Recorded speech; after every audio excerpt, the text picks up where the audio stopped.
sounded so outlandish, from like Epstein to even the shit with like Pizzagate and Haiti, and you hear like, man, that shit is so dark. There's no way it can be true. And I would be reading this stuff and be like, something like, again, I'll be like, I'm not that much of a conspiracy theorist to be like, this stuff, they can't really be trapping little kids and sleeping with them, and and still be built. Katt Williams was right. Again. And this time, he didn't just predict the fall. He beat the feds to the punch. For years, people laughed him off as crazy, bitter, or jealous. They said he was spiraling. They said he was clout chasing. They said he was exaggerating for attention. But now that the Epstein files are out in the open, suddenly, the jokes aren't landing anymore. Suddenly, the names Katt Williams hinted at are staring us right in the face. Printed, logged, time-stamped, and documented. Hollywood isn't whispering anymore. It's sweating. When Katt Williams sat down on Club Shay Shay, something shifted. It wasn't just another viral interview. It felt like a warning shot. He didn't name every name directly, but he didn't have to. He spoke in patterns, in behaviors, in quiet truths that only make sense once you already know how deep the rot goes. And now that the Epstein files have dropped, it's becoming painfully obvious that Katt wasn't guessing. He was ahead of the timeline. The release of these files sent fans into immediate denial. People didn't want to believe that their favorite celebrities, the ones they defended online, the ones whose music raised them, whose movies shaped their childhood, could be tangled up in the same filth as politicians we've side-eyed for decades. But denial doesn't erase documentation.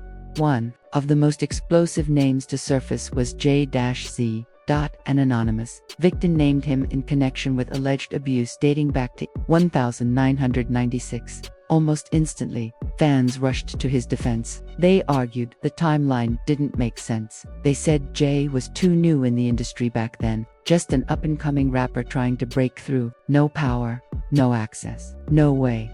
But here's the thing people keep confusing. Being new to fame is not the same as being new to connections. In 1996, Jay-Z wasn't a household name yet, but he wasn't invisible either. He was already moving intentionally, already aligned with people who had reached far beyond music, already positioned in rooms most new rappers never see. According to the victim's statement, she woke up in a room with Harvey Weinstein and Jay-Z present. She described Weinstein assaulting her, while Jay allegedly stood by. She also claimed that another woman facilitated the encounter, a detail that adds another disturbing layer to the story. Fans argue that none of this makes sense, but then the footage, RESURFACES, videos of Jay-Z with Harvey Weinstein where the dynamic feels off, the body language, the way Weinstein speaks for him, interrupts questions, redirects conversations, watches him closely. It doesn't look like two equals, it looks like someone managing an asset. Rewatch the clips, slowly, without bias. There's even testimony from people who recall Jay-Z living lavishly in London as early as the late 1980s in apartments so extravagant they didn't resemble anything a struggling artist should have had access to. 5 months overseas, big living, big money, long before mainstream success. That doesn't prove guilt, but it definitely complicates the he was just starting out narrative.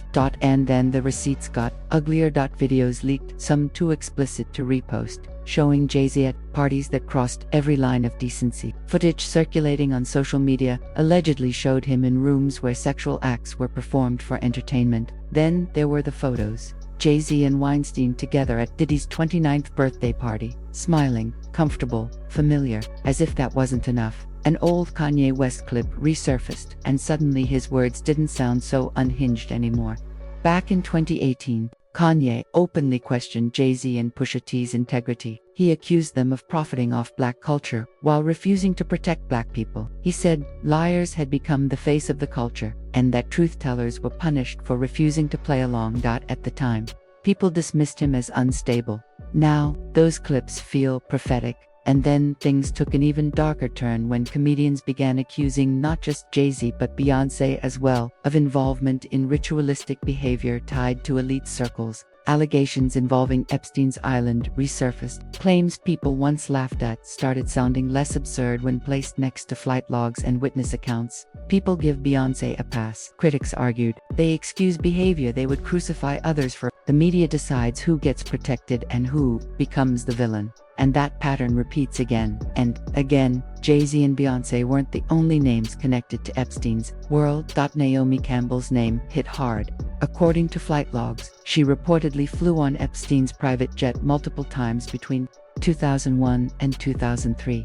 Some of those flights originated near Epstein's private island, a location infamous for exploitation and abuse. Other trips connected to Brazil. Naomi has publicly stated that she was introduced to Epstein by her ex-boyfriend Flavio, and insisted she had no idea what Epstein was really doing. She expressed disgust at his crimes and said she stands with the victims.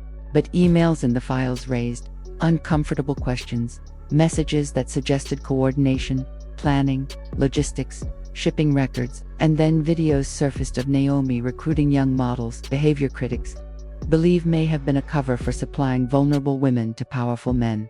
The question people keep asking is simple. How does a supermodel afford an island? Money doesn't just appear. Funding comes from somewhere. And once you start connecting the dots, the picture becomes impossible to ignore. Then there's Bill Gates. On national television, he admitted to having dinner with Epstein. Only dinner, he claimed. But the files paint a very different story. They suggest a close friendship, repeated meetings, island visits. There was even an email reportedly showing Gates asking Epstein for antibiotics to give Melinda Gates without her knowledge after allegedly contracting an STD. In 2021, Melinda Gates divorced him and walked away with nearly $30 billion. Later, she admitted the truth, broke her heart. She said she warned Bill about Epstein. She said she met Epstein once and regretted it immediately. She described him as evil, said she had nightmares afterward. That's not the reaction of someone exaggerating, that's trauma. And then there's Chris Tucker. His name appeared in Epstein's flight logs from 2002. His team quickly claimed it was for a humanitarian trip to Africa with Bill Clinton and Kevin Spacey, but people weren't buying it. Especially not after seeing leaked photos of Bill Clinton looking disturbingly comfortable inside Epstein's mansion. Chris insisted he never went to the island, but when questioned on camera, his body language told a different story. Nervous, defensive, stuttering, explaining.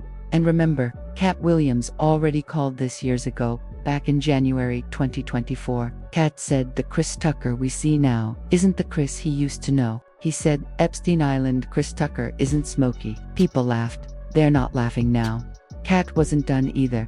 He also dropped hints about Ashton Kutcher, a man whose resume of suspicious associations keeps growing. Ties to known abusers, allegations of pursuing underage girls, involvement in questionable organizations, attempts to protect convicted offenders. Like Danny Masterson, Ashton even wrote character letters to a judge defending Masterson, letters that later leaked and permanently damaged his public image.